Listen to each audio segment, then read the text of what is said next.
Magandang araw mga lods. Ayan. Yan yung yung paglakad namin ng mga papeles ko para makakuha ng passport mga lods. Sarado pa yung kaya waiting kami sa labas mga lods. Let it, bang, bang. Magandang araw mga lods. Ayan. Naglakad kami ng ng passport. Yun yung unang lakad namin ni Commander. Yan, dito lang yan sa may North SM. Sa may kabilang building. Madali naman siyang hanapin. Pagpunta nyo ng SM, talong nyo lang sa gwardiya. Tuturo kayo sa likod yung kabilang building. Yung may parkingan doon. Tapos yung baba, puro appliances, mga lods. Yan, pasok lang kayo dyan. Ang opening yan, totally alas 10. Pero minsan, pag may nagbubukas na, pwede nang pumasok. Ayan. Italian yung una naming lakad ni Commander na nag-failed. Kasi, yung mga ibang ID ko na kinuha, hindi ko nalagyan ng JR. Yan mga lods. Kaya importante pag kayo ng passport o ano mga requirements, lalo na kung maging ibang bansa kayo mga lods, siguruhin nyo na kung ano yung nasa birth certificate nyo, yun yung kunin yung ID. Huwag nyong babaguhin kahit isang letra o tuldok. Kagaya ko, junior ako mga lods hindi ko ginagamit yung junior minsan hindi ko ginagamit. So sa tagal ng panahon, minsan kukuha ko may junior, minsan wala, pero matagal na panahon na hindi ako gumamit ng junior. So ngayon nakakuha ako ng national ID, tapos yung QC ID, mga walang junior mga lods. Ayun, sumablay ako sa unang lakad namin. Ngayon ito, pangalawang lakad na nung nandiyan kami. Nagpalipas kami ng ilang araw kasi yun nga, kumuha ng inayos ko uli yung yung QC ID. Although sabi nila 6 months, tapos nakiusap ako. Ayun, nakuha ang kinausap ko yung basta sa Quezon City Hall. Yun, pumayag 1 buwan. So babalikan ko pa yon sa February 3 mga lods. So sa February 3 mababago yung QC ID, magkakaroon ng JR kasi dati walang JR yun Ngayon ang problema ko pang isa yung national ID mga lods. Kaya tinatanong ko pa kung pwedeng baguhin, na kung pwedeng lagyan ng JR. So ngayon, habang inaayos ko yun, dahil na sumablay yung lakad nung una, ang ginawa ko, kami ni Commander. Sabi nung sa may passport, kukuha kami passport sana. Na lang daw, kuha ng postal ID.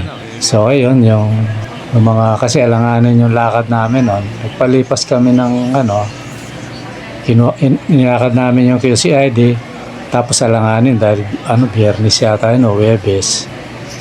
So kinalunisan na kami, naglakad ng postal ID, tapos waiting yun ng total 1 linggo yata yung inantay ko, hindi ako nagkakamali, bago makuha. Pina-special ko na nga yun pero wala 1 linggo mga lods, ilang araw lang kasi kumbaga parang special di ba ang tawag doon na aras, parang ganon.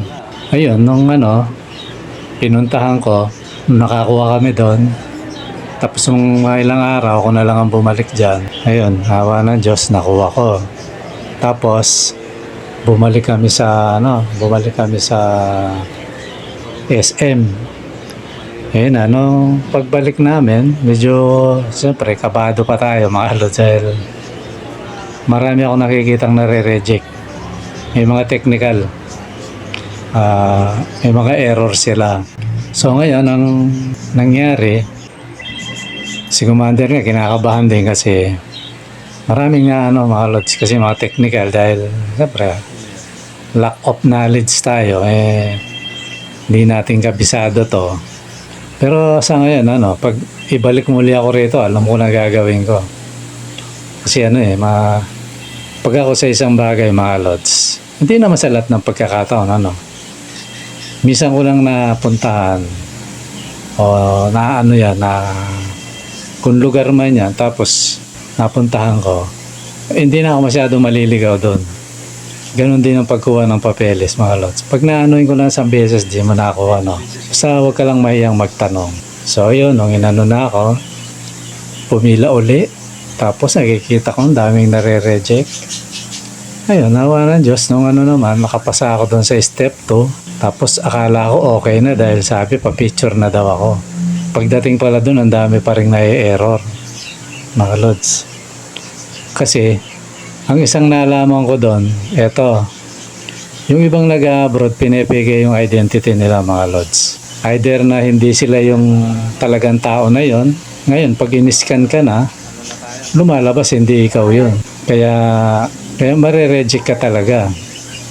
Kasi kagaya nung nakasabay ko, talagang kahit anong iba, namumula yung muka. Pag pala namulang ganon, either na-detect na hindi ikaw yan, o maaaring tumaba ka o Pero ang isang naintindihan ko doon mga lods, piniki nila yung identity nila. Ito isang sample, maaaring kapatid niya yon.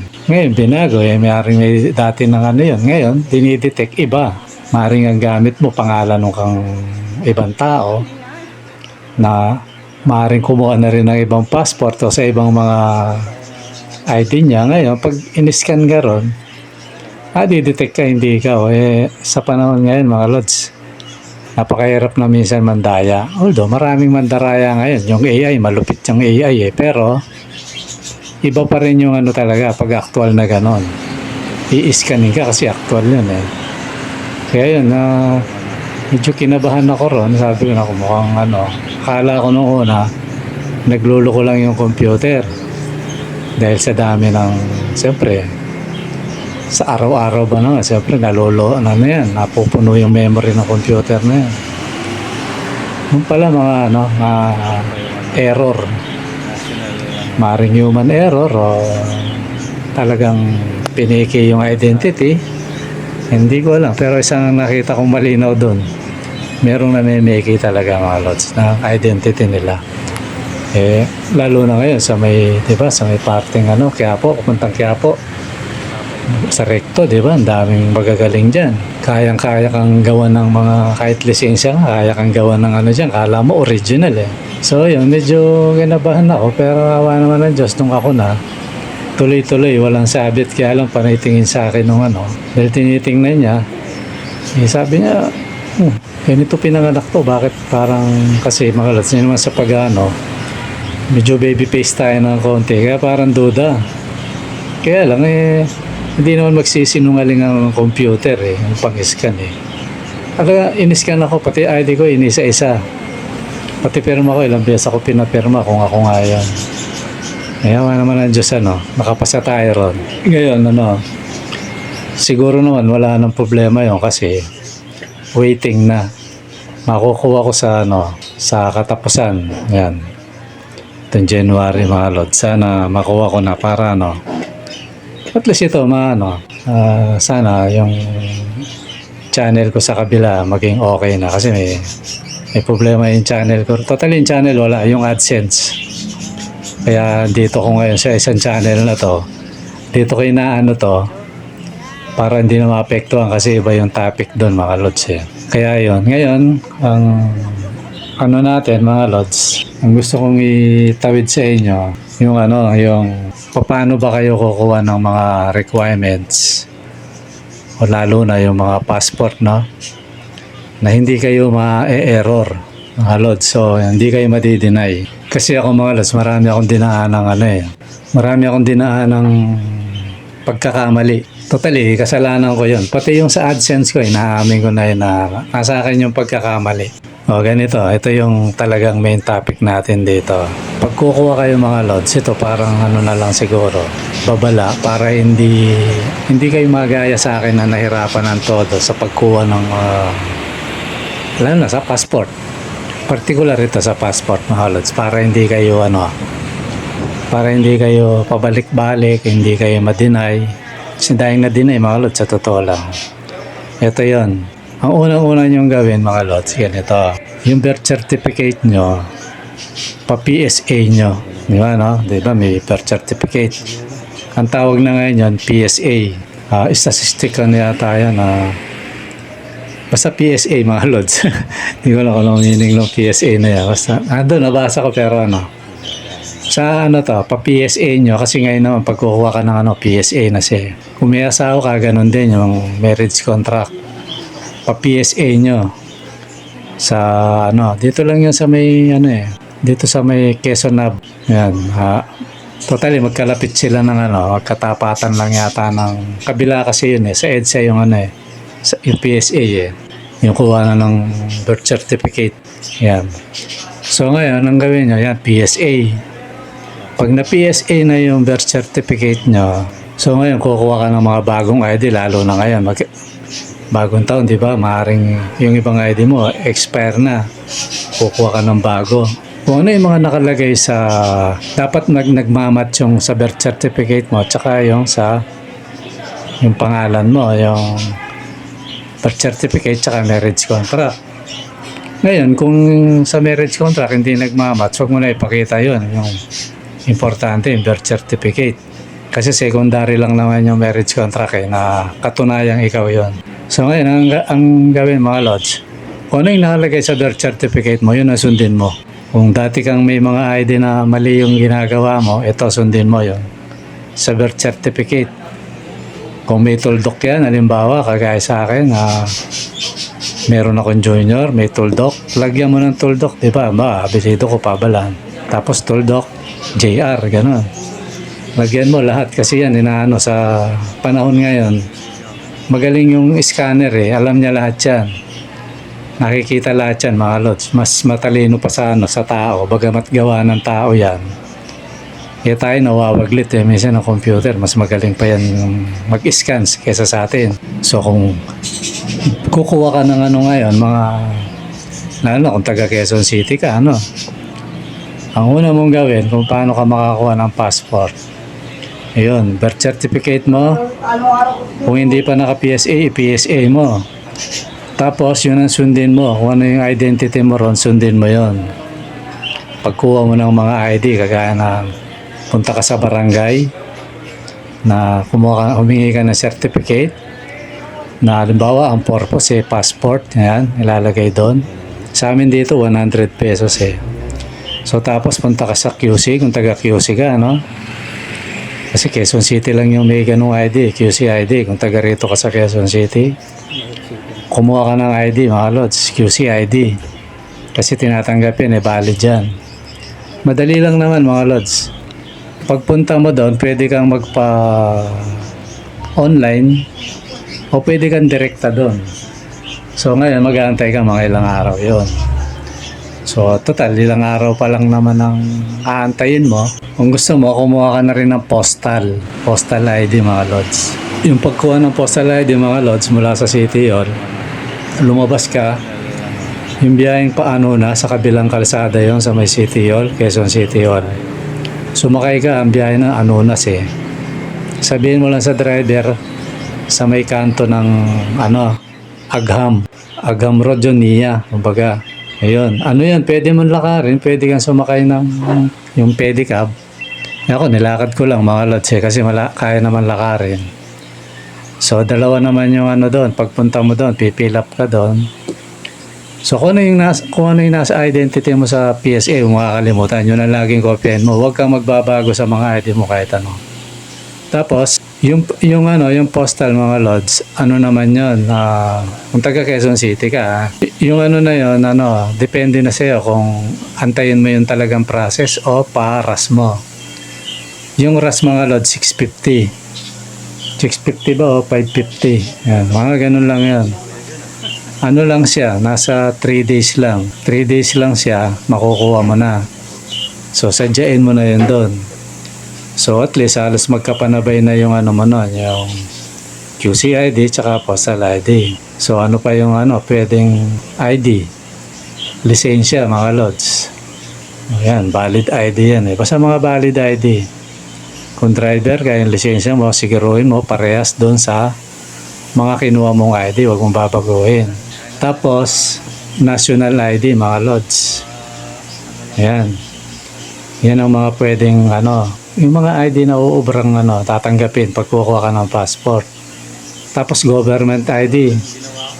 Kagaya ng tax number, SS. Basta mga government ID na dapat magkakaparehas yung identity mo ron. O ano yung pangalan mo sa isa, lahat yun, ganun. Huwag mo babaguhin. Pati perma, mga lods. Dapat magkakaparehas yan. So, pag nakakuha ka na ngayon, mga lods, lahat yun, ipa-xerox mo. Mga valid ID mo na kung alin dun yung gusto mong gamitin. Ipa-xerox mo na 2 beses. 2 kopya. PSA mo, ganun din. Kung may marriage ka, para sure ball. Lahat yun, pa-xerox mo, tigda 2 kopya. Tapos, sa pagkuha ng passport, pwedeng online, pwede ring punta ka doon. Pero pinaka-the best loads, online ka na lang.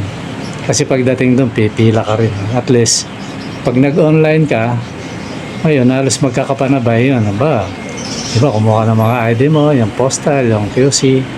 Tapos pag-uwi mo, kung may PC ka, i-online mo yon. So, i-schedule ka, lang yan, nasa 1 linggo lang minsan. Titingnan mo yung schedule. Ngayon, pag ayaw mong online yun, direkta ka schedule. Iano mo yan. So, ngayon, online ang napili mo. So, pagpunta mo doon, pipila ka pa rin, checkin yun. Pag-check nun, lahat yun, na yun. Kumbaga, pag naka-online ka kasi, pagpunta mo ron, basta kumpleto na yung papel mo. Pagpila mo ron, paikot-ikot yung pila ron eh. So, makakaano ka kagad na sabihin kung walang sablay yung mo na, nasagot mo lahat ng tanong, nakita nila, okay, authentic yung papeles mo, yun, pipicturean ka na, wala ka rin magiging problema kasi ikaw talaga yun, walang naging error. Lods, kaya importante talaga na hindi pa bago-bago yung perma at saka yung identity nating mga ID. Kagaya sa akin, iba-iba yung minsan may junior, minsan wala, ayun. Nadali ako, mga lods. Kaya iwasan nyo yun. So ngayon, pag sa last na, yung i-scanin na kayo, pipicturean na, gagawin na kasi for passport. Wala kang magiging problema kasi wala kang error, kumbaga. Kasi pag nagka-error, mga pabalik-balik ka dyan, tagal. So ito, pinaka-tip ko na lang sa inyo para hindi kayo mahirapan. So pag nakapas kayo ron, ayun na, waiting na kayo. May schedule na kayong petsa kung kailan nyo kukunin.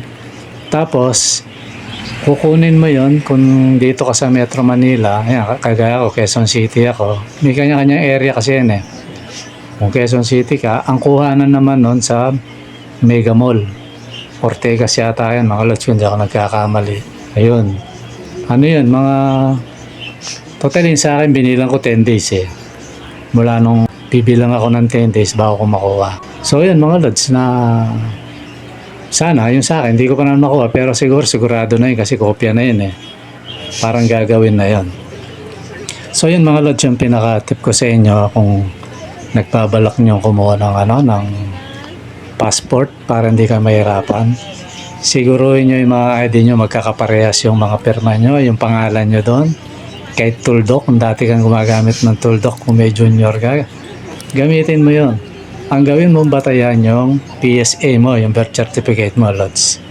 Para walang maging problema. Tsaka iwasan mo yung pag-picture-picture, yung dadayain mo yung identity para mapadali ka. Naku, lalo kang tatagal, lods. Kaya yan, mga lods, yun yung pinaka-tip ko. Kasi ako, ayoko mangyari sa kapwa ko yung nangyari sa akin. Kasalanan ko rin naman yon, mga lods. So yun, mga lods, yun lang siguro yung aking pwedeng i-share sa inyo sa mga nagbabalak mag-abroad. Kasi ako, marami akong kasabay. Totally, ako kasi na-experience ko. Ngayon, siyempre, conscious ako sa mga tao doon. Mga kapwa natin na nag-a-apply ng passport, kumbaga, kukuha. Ayun, may nakakausap kami, ang daming kulang. Kaya minsan sabi nga namin, habang malayo pa yung pila, ito, iyan mo na to, pa-xerox mo to, ito, dapat may ganito ka, ganyan. Hindi, nakakatulong tayo sa kapwa natin, mga lods. So, yun lang, mga lods, maraming salamat. Sana, kahit hindi ko na ipaliwanag ng 100%, alam ko, naunawaan nyo yun, mga lods. Okay, mga lods, maraming salamat sa panonood. Bye-bye.